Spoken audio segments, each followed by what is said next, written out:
On fait tous attention à ce qu'on mange. Que ce soit végétarien, une allergie ou simplement pour notre santé, tout le monde a déjà essayé de tenir un régime. Le problème, c'est qu'on ne connaît pas tous les produits existants, donc souvent, la première barrière du régime, c'est de savoir par quel aliment il faut remplacer nos habitudes. Et c'est ici que c'est utile d'être un énorme nerd qui n'a rien à faire de ses journées. Pour trouver des produits bons pour notre santé, il nous suffit de faire une analyse de données. On pourra trouver les produits les moins caloriques, les plus riches en protéines ou ceux qui ont le rapport prix par protéine le moins cher, parce que je reste un étudiant fauché et un énorme rat avant tout. Bon, dit comme ça, c'est assez facile, mais avant de pouvoir les analyser, il faut collecter et nettoyer nos données.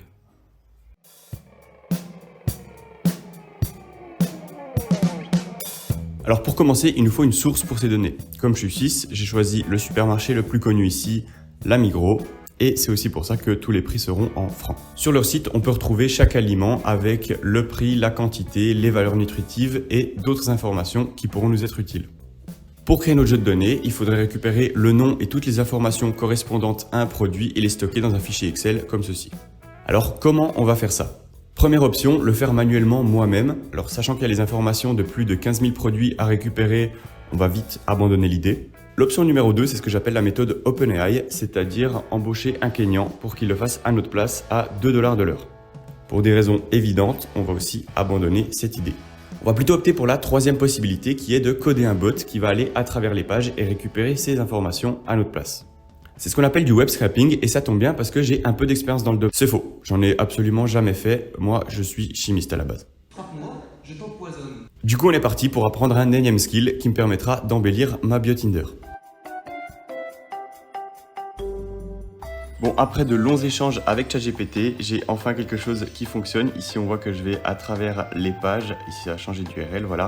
Et à chaque fois, je viens récupérer le prix, les valeurs nutritionnelles ici en bas. Et il y a tout qui s'écrit dans un petit fichier avec l'identifiant, la catégorie, l'URL, le prix, etc. Et ensuite, il faudra trier tout ça. Bon, c'est cool, on a nos données, mais jusque-là, elles sont pas vraiment utilisables parce qu'il y a parfois des signes environ, le petit G de grammes ou des prix qui dépendent de la région, donc le prix est pas indiqué sur le site web. Ça fait que je peux pas encore faire des calculs avec ça. On dit que nos données, elles sont sales et à défaut de pas prendre de douche, les données, elles, je peux les nettoyer. Pas une carte graphique, là j'ai la dalle. Alors ça paraît assez facile à faire, mais en fait, la plupart du temps, des données scrappées, c'est un peu le bordel. Par exemple, pour l'énergie, elle est parfois indiquée en kilocalories, en kilojoules, les deux, ou même parfois en grammes.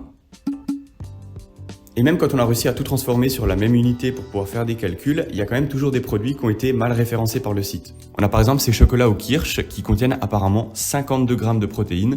Exactement, ouais. T'es bien renseigné, toi. Ou encore ce quart de part de gâteau qui est censé contenir 195 grammes de matière grasse, ce qui est juste impossible.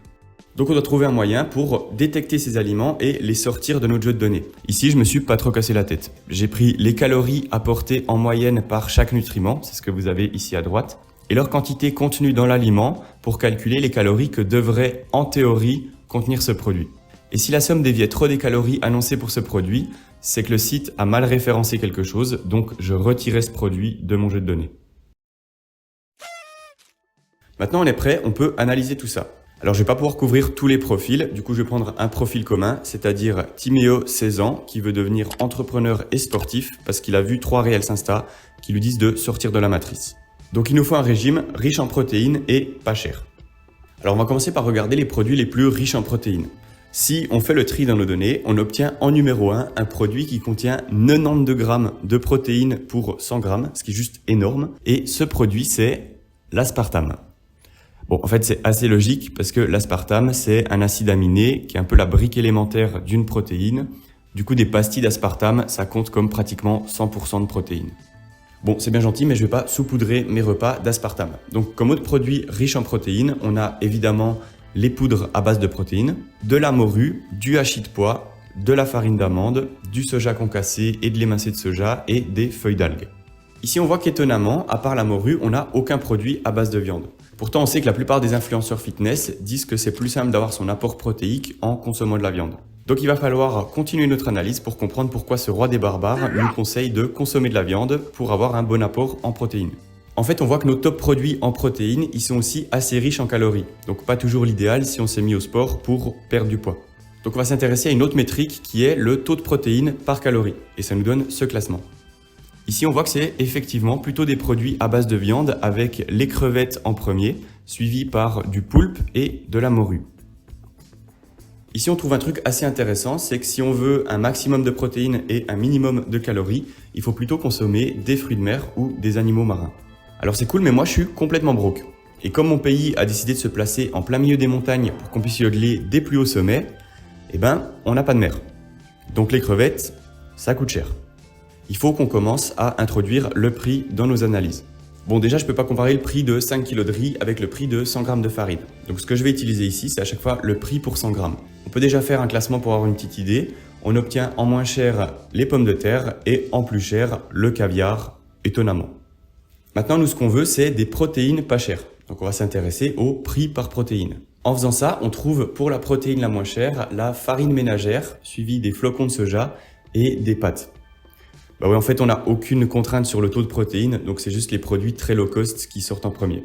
Donc maintenant, il faudrait essayer de balancer ce prix par protéine et les protéines par calorie qu'on a vu plus tôt. Ça nous permettrait d'obtenir des produits pas chers et riches en protéines.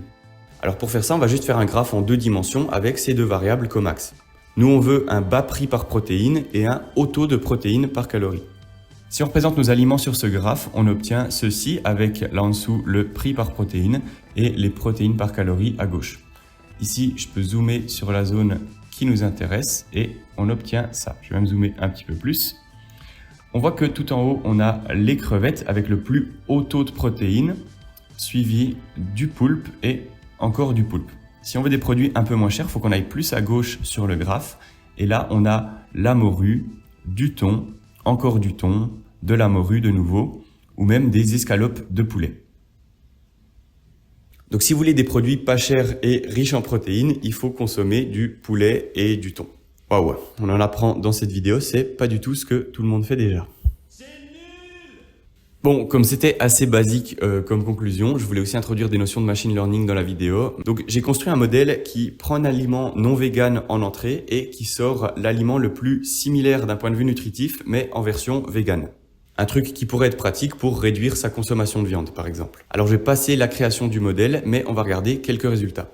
Donc si on prend du poulet classique et qu'on le met dans le modèle, on obtient du poulet vegan à base de pois. Et ben oui, étonnamment, le produit le plus similaire au poulet, mais en version vegan, c'est le poulet vegan. Encore une super info. Bon, j'ai aussi testé avec les œufs et on obtient des boulettes de viande vegan et avec de la viande hachée et on obtient du burger végétal vegan. Donc toujours rien de bien foufou comme résultat. À vrai dire, je sais même pas trop à quoi je m'attendais avec ce modèle. Bon, je vais arrêter le carnage, je suis dépité, on n'apprend rien dans cette vidéo. Il y a peut-être juste le fait que les fruits de mer sont une bonne source de protéines, qui est pas le truc le plus connu du monde, mais bon, voilà. J'espère que ce projet rend quand même bien en vidéo. Comme d'habitude, la chaîne elle est encore minuscule, donc n'hésitez pas à partager à votre pote qui est devenu nutritionniste qualifié en 2 mois de salle de sport. Sinon, likez, abonnez-vous, vous connaissez. Ciao.